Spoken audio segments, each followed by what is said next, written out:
Well, good day, everyone. Welcome back to another episode of WTF Walk the Floors. I'm Stephanie Ledger with First Rate Hospitality, and I'm joined with my co host, Michèle Kline of Kline Hospitality. How are you today, Michèle? I'm doing great, Stephanie. How are you? And who do we have in the house? Yes, so I'm so excited here to have David, who is the GM for the Hard Rock in New York. And also, too, David and I used to work together years ago. So it's so exciting to have one of my colleagues back on for this episode. How are you today, David? Oh, couldn't be better. Couldn't be better.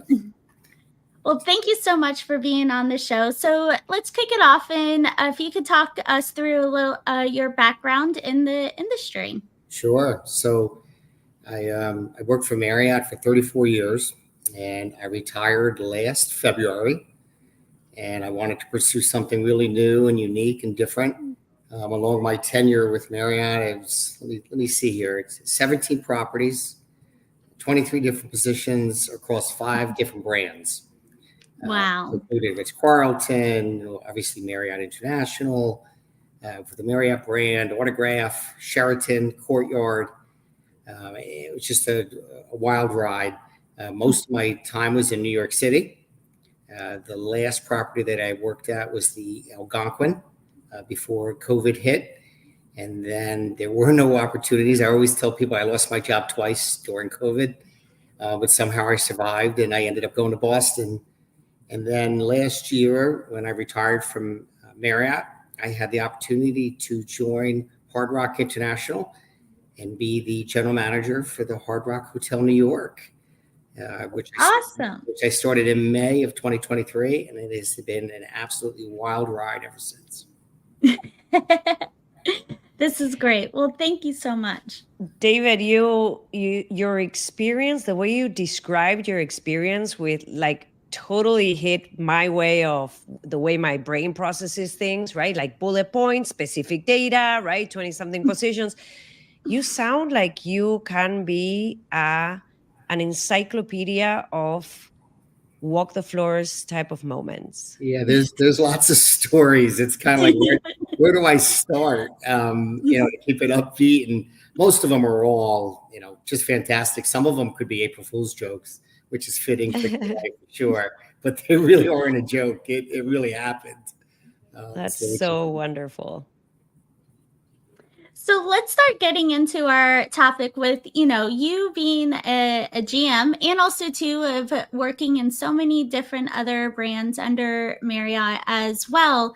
But, we wanted to start talking about with the standards of making sure that you as the GM of holding your team accountable and making sure that those standards are performed consistently. It's not just all about like, okay, yes, we achieved number 1 on TripAdvisor or receive this accolade, but we want to making sure too that it's continuously through the training and the engagement with the team.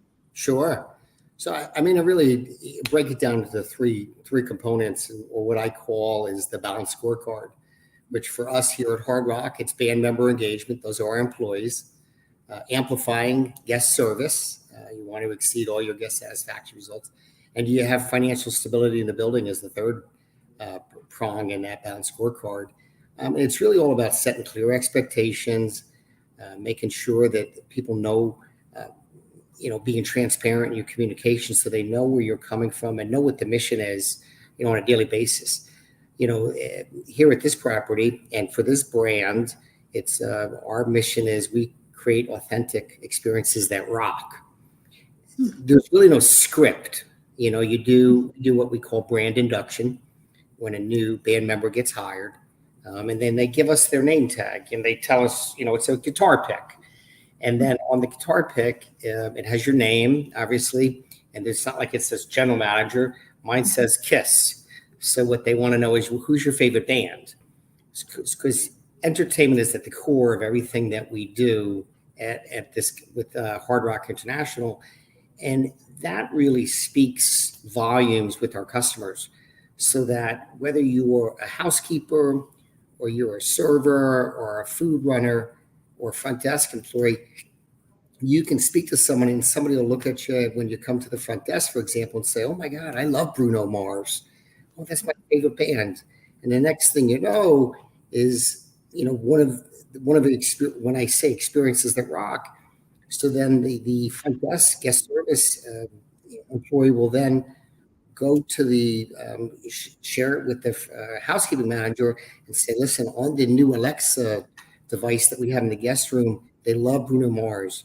Play the Bruno Mars genre before they check in." So when they come back to the room, Bruno Mars is playing in the background. Somebody listened to what I said. And that conversation, from just identifying your name and who you are and the sound of music, and then all of a sudden the connection that you can't break. It's a beautiful way to create connections and also for team members to shine in a different way too. Oh, absolutely. Right? Because now you are telling a story through the band that is your favorite or through the band that you used to listen to when you were growing up. Yeah, and we have a lot of different memorabilia in the building as an example. So all of the memorabilia for this hotel is eclectic to one of the 5 boroughs in New York City. So say, for example, there's something about Frank Sinatra. I'm in the Rockstar Suite right now. There's a piece about Frank Sinatra. There's a piece about Lady Gaga. There's a piece about Studio 54. They all have a story that can relate to it. And I can almost guarantee you, it's kind of like when somebody says, there's 1 in 7 people that can trace their roots to Brooklyn. Some people might say 1 in 5. But that's what music does to somebody. It's the one thing that brings people together. I love that. We're always talking on our episodes about enlivening the senses. And I feel like when it comes to sound, it's one of the hardest senses to really being able to personalize and having that emotional connection. But I love it of how Hard Rock is doing that through music, and even putting it on the name tag to starting, the conversation right there. Yeah, and one of the things that we also do with our band members is we have 4 mottos that really resonate throughout the company, and that is love all, serve all, take time to be kind, all is one, and save the planet. These are the mottos that have been with the company for years and years, long before it became Hard Rock International. It encompassed all of the company with cafes, Hard Rock Live, Hard Rock Hotels, and the casino. The Hard Rock International is owned by the Seminole tribe of Florida, which was the only tribe to be unconquered. So there's such a rich history of just genuinely welcoming people into and taking care of them. And we teach that in our training, so that people understand the culture of who we want to be and how we want that to come back to the guests. So they say, "Wow, that was pretty genuine, and it's real, and you can touch it and you can feel it in so many different ways." Another thing that we have is, we talk about sound and understanding, like how do you put sound into a real living, breathing, offering. We do a thing called the sound of your stay. So say you're a guitar player, and you can have an electric guitar or an acoustic guitar delivered to your guest room. And it's called the sound of your stay. And it'll give you headphones with an amp. So even if you're not a true musician, you can do some air guitar and you can have the sound, and it doesn't disturb the other guests right next to you. So that's a pretty cool feature that we do in our guest rooms too. Wow, so modern. I love it. David, I think that with those last 2 stories, you enlightened all of our senses. Stephanie is the one that is all for the guest experience, and I'm the one that is all for the team member experience. And having the first story that you shared is a great, having such a strong culture, but at the same time is so creative and positive in its own unique way, and allowing team members at the start, when they first go through orientation, to understand that they are part of something bigger than their own position is so special. Yeah, it's, and then as the general manager of the hotel, and as I talk and really try to inspire, whether it's the executive committee members and a cascade down to department heads, and then down to the managers, and then ultimately to the band members. We're all one, just like our motto says, all is one. Every week I'll meet with the team and I'll do what they call a band leader sound check. We'll bring the whole team together. Doesn't matter if you're in a leadership position, an hourly position, a unionized position, non-union. We want everybody to come together, and we're singing from the same hymn book, if you will. So information is shared. We celebrate birthdays. We celebrate anniversaries. Somebody has something that's, we might need to do a moment of silence if something happened to someone, but you touch the hearts and minds of your employees. Because if they're touched and they feel it, just imagine what they're going to do when they get in front of the customers.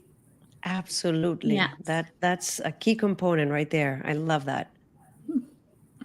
And I like it too. A few episodes back, we were talking about bringing the entire departments together. We see a lot of times that departments end up being in silos. And, this is great of bringing everyone together, no matter if you're front of the house or back of the house. And you're saying, if it's important information to review, but then also too of how can we make it fun at the same time as well while learning. Yeah, I mean, while using the same language and the same narrative around the culture. So you're pushing culture at the same time. It's just so beautiful. So, I wanted them to know I was serious, right? So, everybody's like, well, who's your band? And I said, Kiss is my band. And they're like, oh, you got to go check them out on the 24th floor. There's a picture of Paul Stanley and Gene Simmons. And one of my pictures on LinkedIn, I got the rock sign in my hand. So actually, my first week on the job, I says, you know what, let me really let them know I mean business. So I ordered the leather wings and the wig, and I did the whole makeup, and I came out like Gene Simmons at the first band leader sound check. They didn't know it was me. And, came out to, rock and roll all day, party every night. And it just set the vibe. It's all about the vibe. Yes. So they know that, you're human. And, I put my shoes on and my pants on just like anyone else does. And I want people to feel the same way. And, and it's an open door policy. And that doesn't mean that you've got to come into the office and say, hey, David, can I talk to you? It means I'm out and about or doing exactly what your show is, walk the floors. And I go to, and I'm making my rounds, and I see Stephanie. I say, Stephanie, how are you? And she's, oh, everything's great. Life is good. I said, how's the family? And you tell me a little bit about what you did for Easter or whatever holiday you celebrate. And then it's, but it's no issues. But then I get to you, Michèle, and you say, I really got to talk to you. There's some things that are on my mind, and I may not make it to the next person. My open door policy starts right then and there. And we might need, and it could be something that could be nipped in 2 minutes. It could be something that we're not going to, impose on the service, but we're going to say, listen, I know you're going through some tough things. I want to help you. Let me get with your manager. Let me get with you. Let's set up a time the next day or later in the evening when there's some downtime, and then we can address it then. But then you got to go back and you got to make sure you did it. And that's too many times you get so busy and you don't go back to make sure that I'm resolving your issues so that you feel good that you were heard. And then there's got to be action behind it. Absolutely. Starts with empathy, and people believe in genuine empathy when we follow up with the action. Absolutely. That's for sure. It's always easy to say, I'm sorry. But when you tell somebody, I understand and I would be upset too, I may not be able to change what happened yesterday or at your arrival or something that happened with your check, whatever it might be. But I can make sure it doesn't happen again because it happened to me last month. And then there's a different kind, the whole escalation process comes down about 1,000 notches. And then you can have a conversation. You can get to a resolution, whatever that might be, so that they're satisfied. It's not a winner or a loser. It's just, at the end of it, they have to feel like they were heard and you did something about it. Absolutely. We always talk about, we put ourselves in the guest shoes, but also too putting yourself in the employee's shoes. And like you said, we're all human, and a lot of times, especially for us that have been in the industry for so long and have grown up in the industry, we remember what it was like, being at that position and learning, and then being like, oh, I have an idea, but I just want to, or something was bothering me, but just being heard, and now having leadership of understanding and putting yourself in the employee's shoes. For sure. Those are some big shoes though that Kiss wears. Oh yeah, they sure are.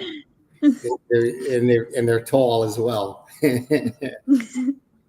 So let's go on now talking about that WTF moment. So what would you like to share with our listeners and viewers?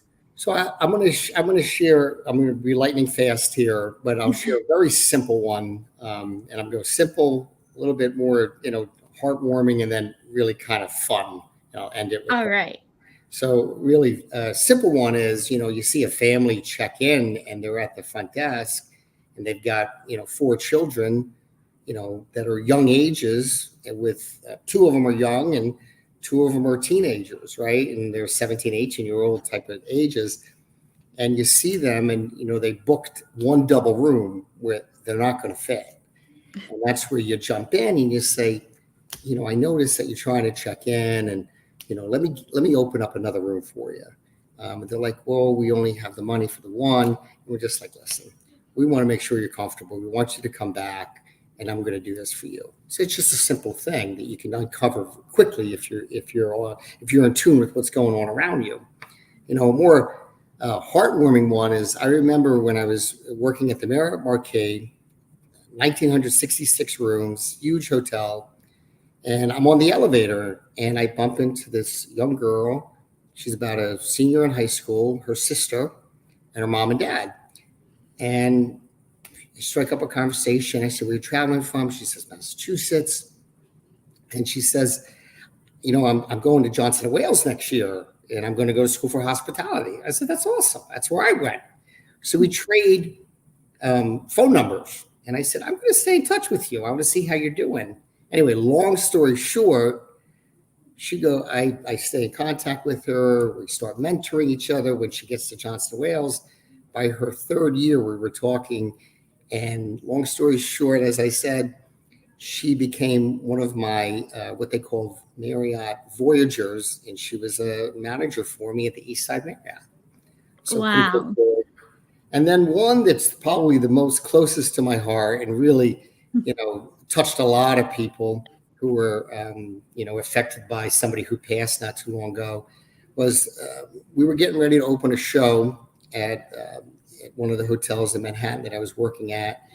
And I see this person walking around, and it was dead. We were getting ready for the evening. There was nothing going on.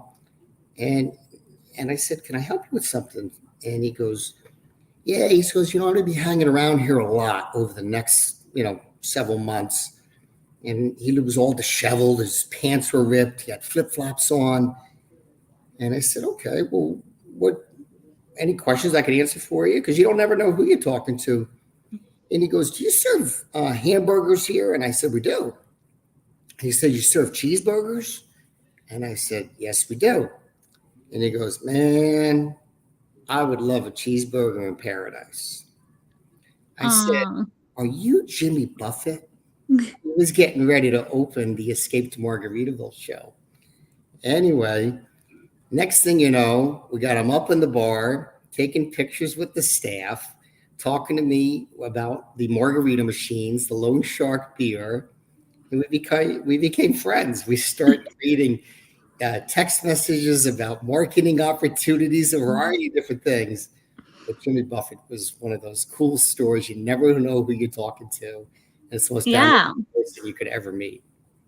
David, you started off with the one WTF moment story, and you say, this is just a light one. By the end of the story, my heart was like melting. And then you said, and now we're going to tell the story of the heartwarming. Wait, what?